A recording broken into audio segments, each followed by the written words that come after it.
ఉన్న బంగారాన్ని విడిపించి ఆ రోజు ఆన్లైన్ రేటుకే మేము కొంటాం. Sharma gold company. నమస్తే, వెల్కమ్ టు మనం టీవీ. మనం ఉన్నది మన కోసం. నేను వలి. ప్రస్తుతం స్టూడియోలో ఉన్నారు ప్రముఖ పొలిటికల్ అనలిస్ట్ కృష్ణకుమారి గారు. వారితో మాట్లాడదాం. మేడం నమస్తే. నమస్తే. కృష్ణకుమారి గారు, 2 హామీలు, మరో కొత్త హామీలు 2 అమలు కావడానికి సిద్ధంగా ఉన్నాయని సమాచారం వస్తుంది. నేను క్యాబినెట్లో చర్చ జరిగింది. అసెంబ్లీ సమావేశాలు, ఇప్పుడు బడ్జెట్ సమావేశాలు ప్రారంభమయ్యే టైంలో ముఖ్యమంత్రి గారే స్వయంగా ప్రకటిస్తారు. 200 యూనిట్ల లోపు ఉచిత విద్యుత్తు, ఆ తర్వాత 500 రూపాయల గ్యాస్ సిలిండరు. అంటే ఇక వడివడిగా 6 గ్యారెంటీలు 100 రోజుల్లోపు అమలు చేసే ఆలోచనలోనే తెలంగాణ ప్రభుత్వం ఉన్నట్టు భావించాలా? అంతేగా మరి. ఇప్పుడు మొదటి 2 గ్యారెంటీలు వచ్చిన వెంటనే చేశారు. ఇప్పుడు మళ్ళీ నెక్స్ట్ ఈ గ్యారెంటీల దగ్గరికి వచ్చేసరికి మధ్యలో కొంచెం గ్యాప్ ఎక్కువ వచ్చేసరికి చాలామంది అవాకులు చవాకులు పేలారు. అలాగే చాలామంది నమ్మకం పెట్టుకున్న వాళ్ళు నమ్మకం సడలే పరిస్థితిలోకి వచ్చింది వాతావరణం. మరి వీళ్ళిద్దరూ ఇలా ఉన్నారు కాబట్టి ఇంక ప్రభుత్వం ఫాస్ట్గా దీని మీద వేగంగా ఆలోచించాలి, కార్యాచరణ ప్రకటించాలి అనే ఉద్దేశంలోకి ప్రభుత్వం కూడా వచ్చింది. కానీ నా మౌలికమైన ప్రశ్న ఏంటంటే, లబ్ధిదారుల్ని గుర్తించారా? లబ్ధిదారులకి ఏంటి అసలు ఒక లబ్ధిదారుని ఎంపిక చేయడానికి మీరు పెట్టుకున్న పారామీటర్స్ ఏంటి? అంటే వాళ్ళ ఆర్థిక స్థాయి, వాళ్ళ కులానికి సంబంధించి కానీ, లేకపోతే ఏంటి అసలు గీట్రా ఏంటి, మనం ఏ విధానాల ద్వారా ఒక లబ్ధిదారుని తీసుకున్నారు అన్నిటికీ మూలం పంచదార కార్డు అనుకున్నారనుకోండి.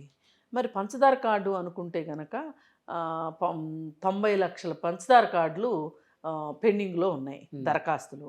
ఇప్పుడు మరి కొత్తగా ఇప్పుడు ఈ ప్రభుత్వం వచ్చిన తర్వాత ఎన్ని దరఖాస్తులు పెట్టుకున్నారో తెలియదు మనకి. ఇంకా ఇప్పుడు రేషన్ కార్డుతో సంబంధం లేదని కూడా కొంతమంది ప్రకటన చేస్తున్నారు. అవునండి, రేషన్ కార్డుతో సంబంధం లేదు. రేషన్ కార్డుతో సంబంధం లేనప్పుడు మీ పారామీటర్స్ ఏంటి?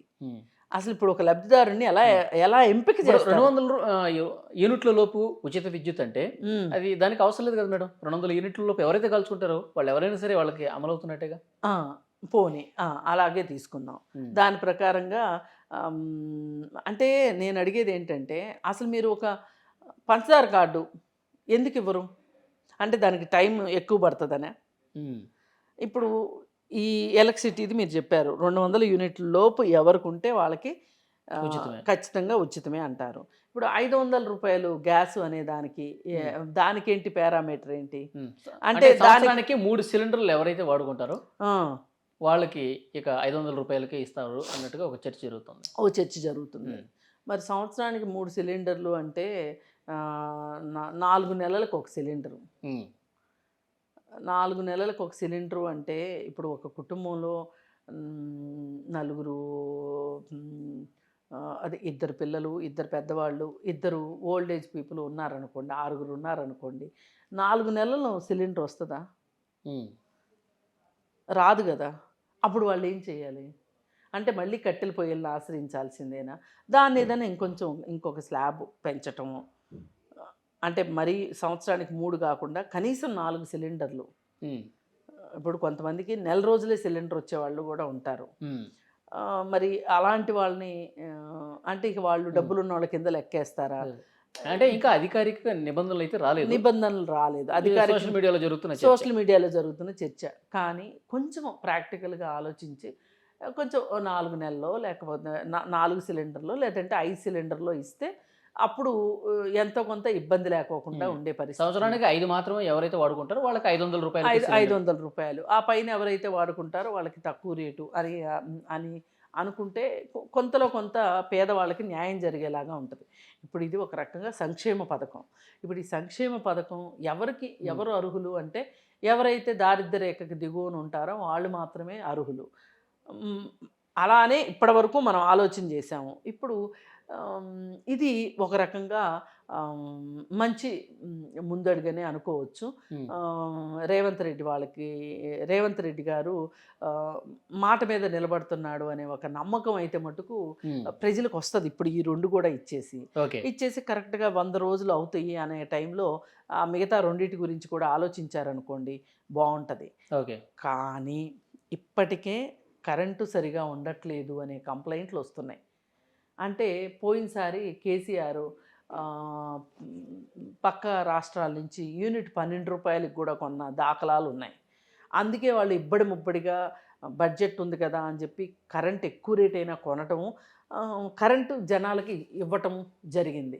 మరి 12 రూపాయలు అయితే వినియోగదారుల దగ్గర నుంచి అయితే వసూలు చేయట్లేదు కదా.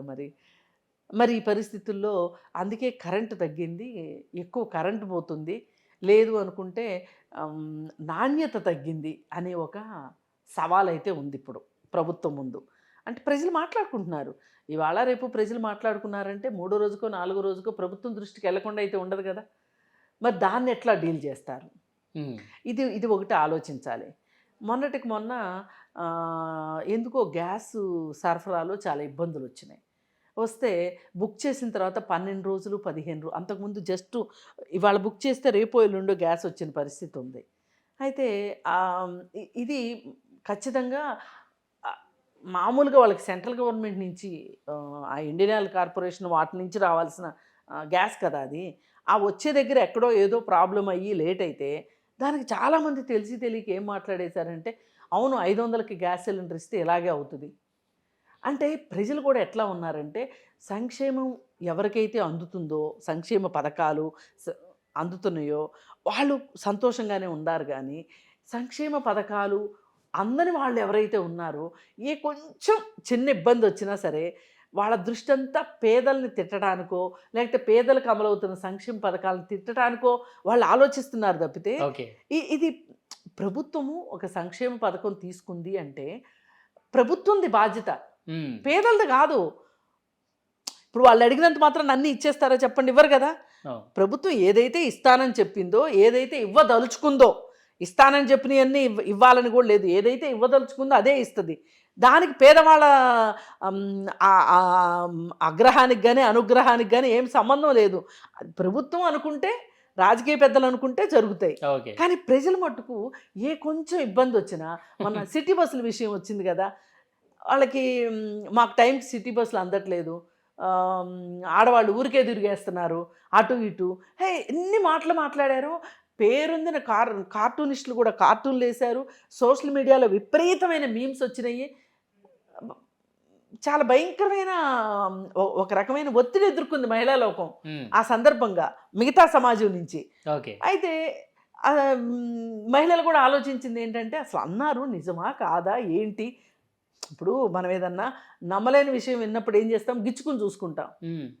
అలాగే వీళ్ళు కూడా నిజంగా ఉందా ఇది అని చూద్దామని చెప్పి బస్సులు ఎక్కారు చాలామంది.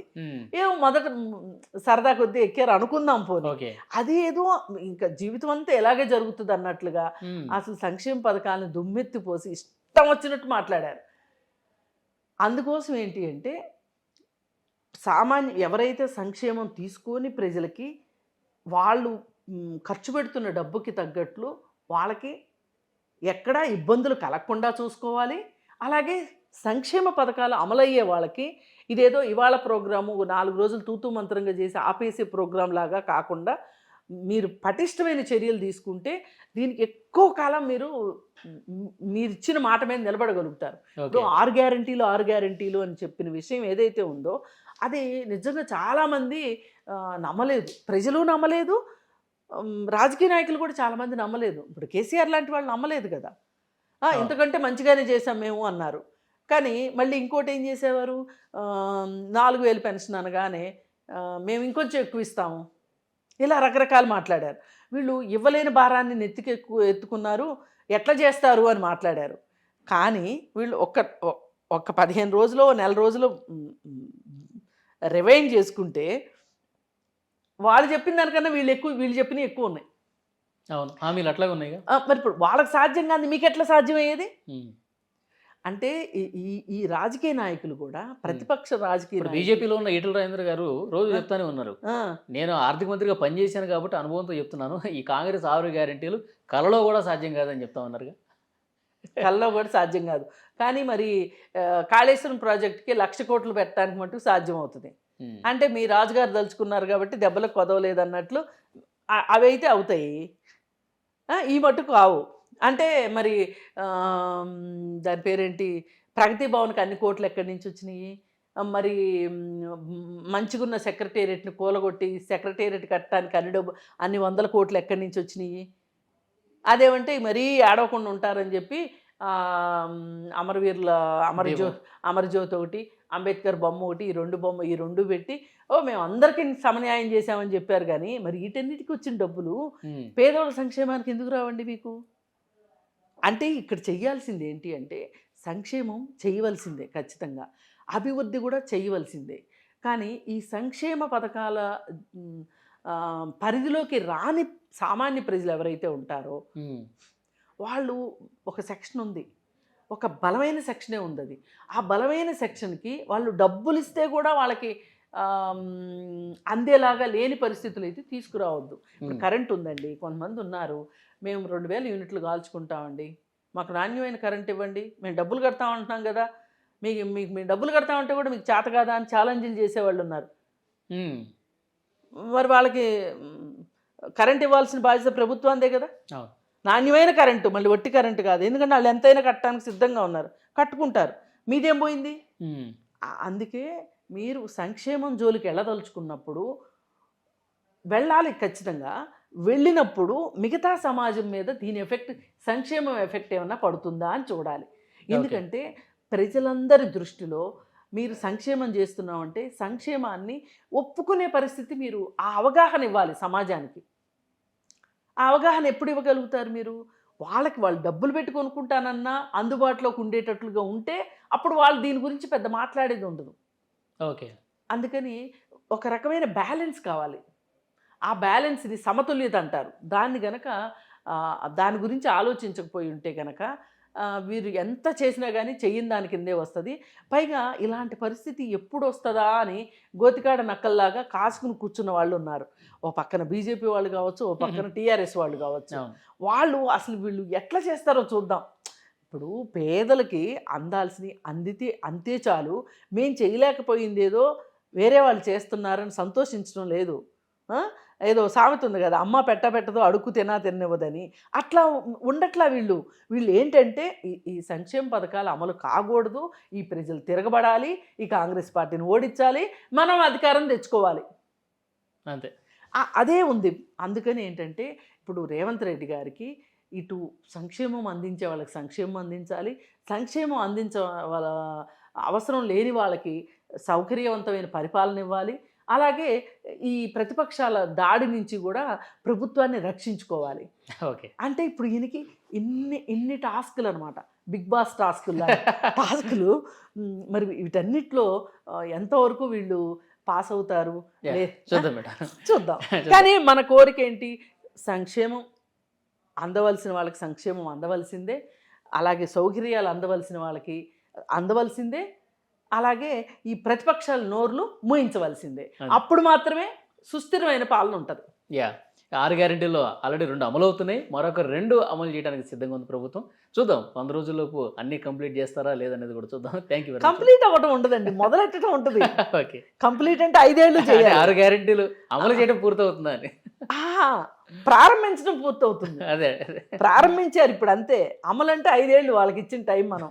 Okay, thank you very much madam. Thank you.